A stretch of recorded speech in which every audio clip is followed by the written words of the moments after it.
Assalamualaikum warahmatullahi wabarakatuh. Waalaikumsalam Waalaikumsalam warahmatullahi wabarakatuh. Selamat pagi anak-anak. Apa kabarnya hari ini? Pagi. Baik ya. Masih tetap semangat hari ini? Hari Jumat? Semangat dong. Oke. Ibu tidak lupa atau tidak bosan-bosannya untuk mengingatkan kalian kalau keluar rumah jangan lupa pakai masker. Seperti Arya tadi menggunakan masker, mencuci tangan, terus menjaga jarak jika ada di kerumunan. Tetap menjaga protokol kesehatan. Nah, sebelum kita memulai pembelajaran, alangkah baiknya kita berdoa terlebih dahulu. Silakan Arya untuk memulai doa hari ini.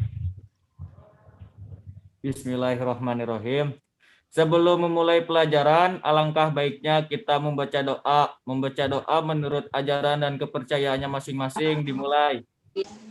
Berdoa tidak pernah selesai. Terima kasih Arya.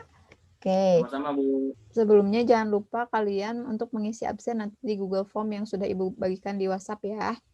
Bisa isi kalian sama kalian diisi nanti. Nah, hari ini kita masih mempelajari mengenai KD 3.7 yaitu mengenai peran pemuda, pelajar dan mahasiswa dalam perubahan politik dan ketatanegaraan di Indonesia. Nah, untuk minggu yang sebelumnya kita sudah mempelajari materi mengenai peran pemuda kolonial kan. Sekarang kita akan melanjutkannya. Ibu akan men-share PPT kepada kalian. Coba kalian perhatikan ya. Kita masuk ke PowerPoint. Kita mendengarkan lagu Kebangsaan Nasional dulu. Seperti biasa agar hari Jumat kita lebih hikmat, lebih nasionalis, dan lebih semangat. Oke, siap untuk mendengarkan lagu nasional? Siap. Nah, adapun tujuan pembelajaran yang ingin kita capai hari ini yaitu Ibu harapkan kalian mampu mengolah informasi, lalu terlibat aktif selama proses belajar mengajar berlangsung, terus memiliki sikap ingin tahu, teliti dalam melakukan pengamatan dan bertanggung jawab dalam menyampaikan pendapat, menjawab pertanyaan, memberi saran dan kritik. Terus kalian juga mampu menjelaskan hasil analisis tentang peran pelajar dalam Sumpah Pemuda. Kalian juga bisa mandiri, bekerja sama dengan teman-teman, dan jujur. Jadi mudah-mudahan apa yang tujuan pembelajaran yang ingin kita capai semua dapat tercapai. Nah, coba Ibu mau tanya, ada yang tahu nggak? Ini apa sih?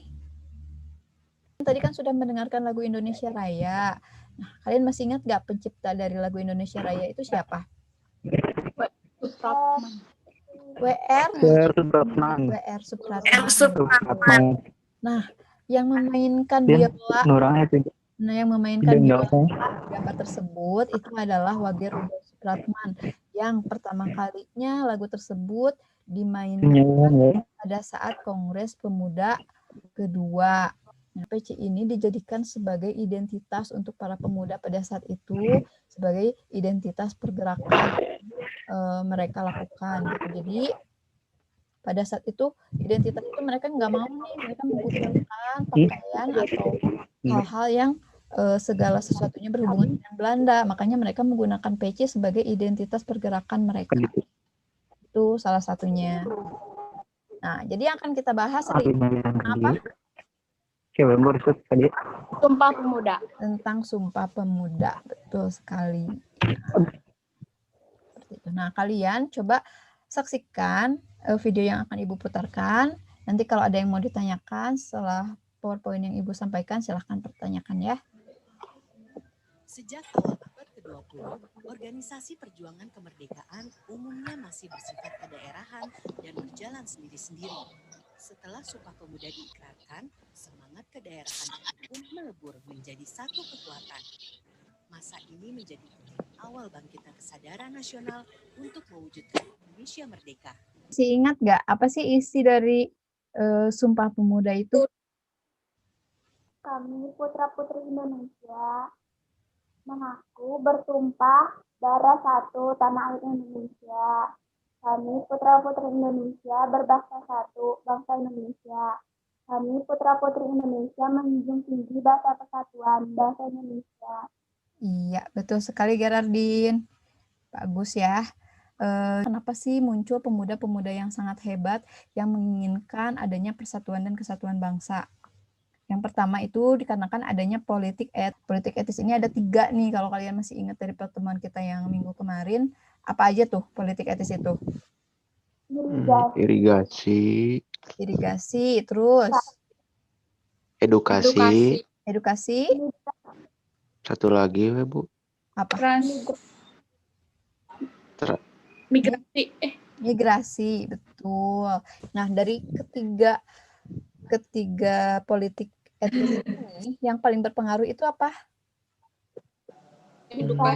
Edukasi ya, betul sekali Gerardin. Jadi edukasi ini melahirkan golongan-golongan Pemuda terpelajar, betul. Inilah yang menjadikan pemuda ini bisa bersatu Indonesia. dengan tujuan yang sama, yaitu kemerdekaan Indonesia. Gitu.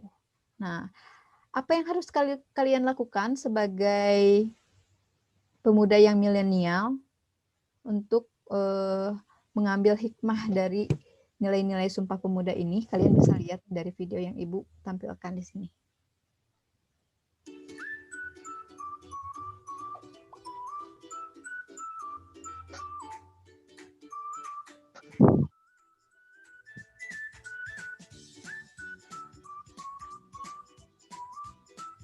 Dari PowerPoint yang Ibu sampaikan, ada yang mau ditanyakan nggak? Silakan.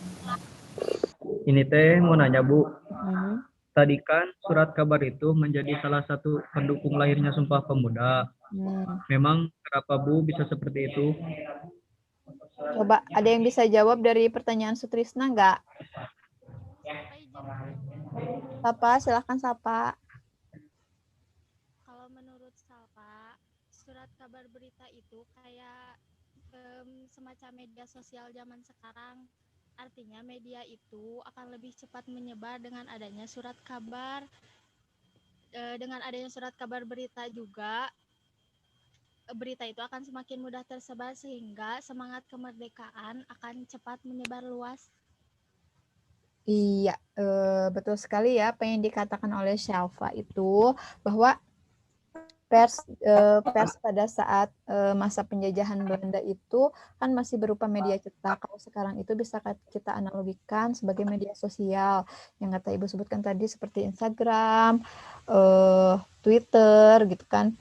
Jadi semangat perjuangan itu akan lebih cepat bila mana ada medianya gitu. Nah, dari situlah nantinya penyebaran semangat persatuan dan semangat kemerdekaan itu akan lebih mudah tersebar gitu. Jadi itu fungsinya dari adanya surat kabar itu gitu. Karena zaman dulu kan baru ada media cetak ya, itu juga salah satu fungsi yang sangat efektif untuk menyebarkan nasionalisme di kalangan pemuda Indonesia. Gitu Sutrisna.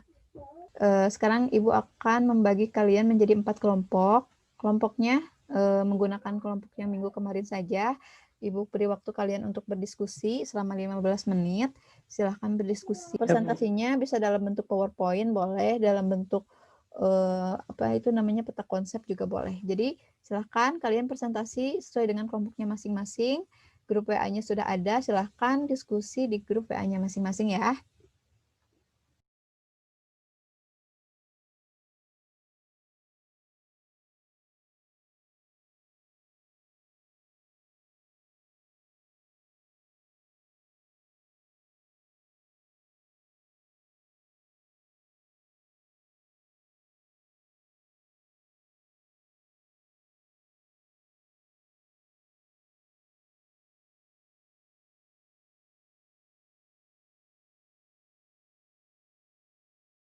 Oke, sekarang kita mulai saja presentasinya hari ini.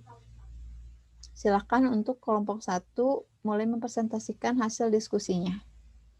Assalamualaikum warahmatullahi wabarakatuh. Waalaikumsalam warahmatullahi wabarakatuh. Saya Salpa Puja Hudaya, perwakilan presentasi dari kelompok 1. Latar belakang Sumpah Pemuda. Rumusan masalah. 1. Apa yang melatar belakangi munculnya Sumpah Pemuda? Politik etis. Politik etis, pintu pembuka pendidikan modern. Dengan adanya kebijakan politik etis, khususnya bidang pendidikan, memunculkan kaum terpelajar SMA 5 Kota Sukabumi 12 MIPA 3 kelompok 1. Ada yang mau ditanyakan? Mau bertanya? Mau bertanya. Silakan, siapa yang mau bertanya? Ibu izin bertanya. Boleh? Ya. Apa makna dari ikrar Sumpah Pemuda? Ulfa ya? Ya. Oke, silakan dijawab kelompok 1. Apa sih makna dari ikrar Sumpah Pemuda? Izin jawab pertanyaan Ulfa. Silakan. Makna ikrar Sumpah Pemuda menurut saya, yang pertama itu kayak semangat juang, semangat pengorbanannya tinggi, persatuan, rasa nasionalisme, dan pantang menyerah. Iya, baik sekali jawabannya Arsy. Apa yang sudah kita pelajari hari ini, ada yang mau memberikan kesimpulan? Arsy. Boleh Arsy, silakan. Silakan Arsy. Jadi kesimpulannya,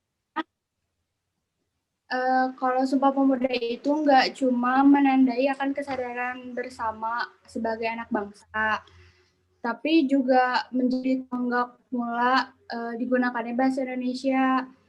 Dalam Kongres Pemuda 2 itu, para pemuda masih menggunakan bahasanya masing-masing. Terus dari situ mereka sepakat kalau misalnya bahasa Indonesia yang berakar dari bahasa Melayu itu dijadiin bahasa persatuan. Terus sebagai penciptaan milenial juga kita wajib menjunjung tinggi nilai-nilai Sumpah Pemuda dan mengaplikasikannya dalam kehidupan sehari-hari. Izin menambahkan dari ya, Arsy. Boleh, Arya. Selain yang dikatakan Arsy, kita juga harus mempunyai rasa cinta tanah air, sikap rela berkorban, rasa nilai persatuan, nilai mengutamakan kepentingan bangsa, nilai meningkatkan semangat gotong royong, Bu. Betul sekali, itu merupakan nilai-nilai yang bisa kita petik ya Arya ya, dari adanya pembelajaran kita hari ini. Terus Ibu juga sangat sepakat sekali dengan pendapat Arsy bahwa memang kita harus menjunjung tinggi rasa persatuan, tidak boleh walaupun kita memiliki beda budaya, beda agama, tetapi kita harus tetap menjunjung tinggi rasa persatuan kita. Nah, si milenial tetap harus menerapkan nilai-nilai tersebut dalam kehidupan kalian sehari-hari. Semoga kalian setelah belajar ini bisa lebih menghargai teman sendiri, bisa lebih menghargai teman-teman yang berbeda keyakinan, yang berbeda budaya, ataupun yang lainnya. Nah, untuk evaluasi kalau evaluasi minggu kemarin itu kita menggunakan di classroom lewat esai. Nah, untuk hari ini kita menggunakan kuisis. Jadi nanti kalian bisa mengikuti kuisis untuk mengevaluasi hasil belajar kita hari ini ya. Nanti kita akan kerjakan bersama-sama secara live. Oke? Oke.